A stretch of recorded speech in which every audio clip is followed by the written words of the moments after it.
Hai semua para penggila catur, kembali lagi di channel Mesin Catur. Bersama saya, Bang Kemal. Kalian semua bisa menyingkat nama saya menjadi Bang Ke.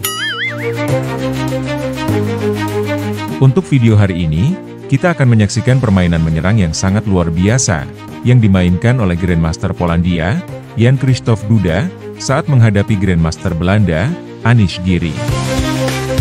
Pertarungan ini terjadi pada tanggal 16 November 2022, dalam sebuah event, Chess24 Internasional. Tak usah banyak congcing, langsung aja kita cocol. Yo ah beset mang. Di sini Jan Krzysztof Duda bermain sebagai putih, sementara itu Anish Giri bermain sebagai hitam. Di mana permainan bermula dari D4, dibalas kuda F6, lalu pion C4, pion E6, kuda F3, pion D5, setelah kuda C3, gajah meluncur ke B6. Kini kita memasuki formasi. Gambit menteri ditolak, pertahanan Ragozin. Duda langsung ngegas pion tewak pion tewak balik, gajah pergi memaku kuda, kuda melapisi kembarannya ke D7, benteng mingser ke C1. Lalu pion mengusir gajah. Gajah mundur mempertahankan piningan pada kuda, hitam membalas dengan langkah agresif, pion terus dikerahkan mengusir gajah, dan gajah terpaksa mundur lagi ke G3. Hitam masih mengambil inisiatif serangan, kali ini kuda ditempatkan di E4. Menteri melipir ke B3, dan pertukaran perwira harus terjadi. Gajah santap kuda, setelah pion santap balik, kuda nakring di B6.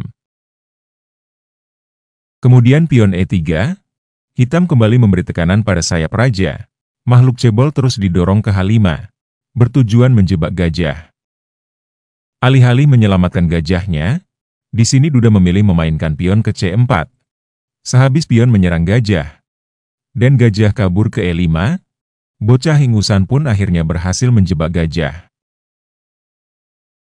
Lalu pion ambil pion ambil gajah, gajah ambil raja skak. Hitam memutuskan menggeser raja ke F8. Tapi pertahanan yang lebih solid, yaitu menghalangi dengan gajah. Setelah kuda cocol pion, kuda mundur menyerang gajah. Gajah makan, kuda makan, pion H5, ini jauh lebih baik buat hitam. Sayangnya, di sini hitam malah menggeser raja ke F8. Setelah kuda mencocol pion, hitam kembali mengungsikan rajanya ke area yang sangat terbuka. Dan ini adalah sebuah kesalahan. Akan lebih baik bagi hitam, menteri mencocol pion, membiarkan kuda menggarpu raja dan benteng. Raja lari ke G7, lalu menteri makan, kuda hantam benteng. Setelah raja membalas, in the end of the day, hitam berhasil membuat pertahanan yang lebih solid.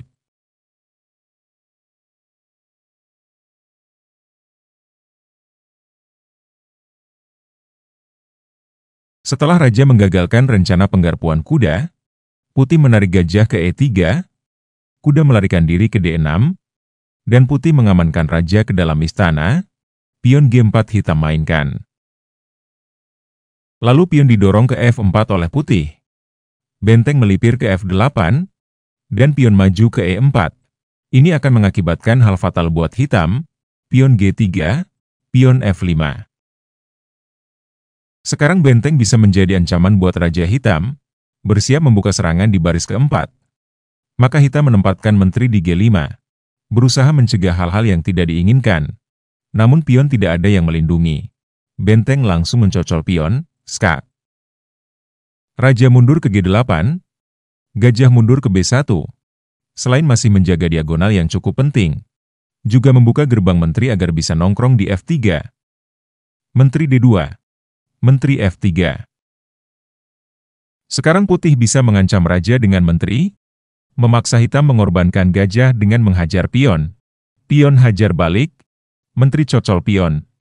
Raja menghindar ke pojok. Setelah putih memutuskan benteng adu benteng, Jan Christoph Duda, membuat langkah yang sangat gila. Kalian bisa menerka, langkah gila apa yang akan diambil dengan menjanda video ini. Gimana guys, apakah kalian sudah bisa menerkanya? Ya, langkah gila itu adalah, dia melemparkan benteng ke muka raja. Langkah yang benar-benar membagongkan guys. Raja langsung merampas benteng yang songong. Dan kini datang pion ke F6 skak. Jika raja mundur ke belakang, gajah akan membuat pengorbanan cantik. Jika raja menerima, menteri akan mengejar. Raja balik lagi ke G8, menteri mengintili. Setelah raja menghindar, raja akan modar, skak mat. Atau kalau di sini raja tidak menerima pengorbanan, kuda salto ke G6, lalu raja cocol gajah. Menteri cocol raja skak.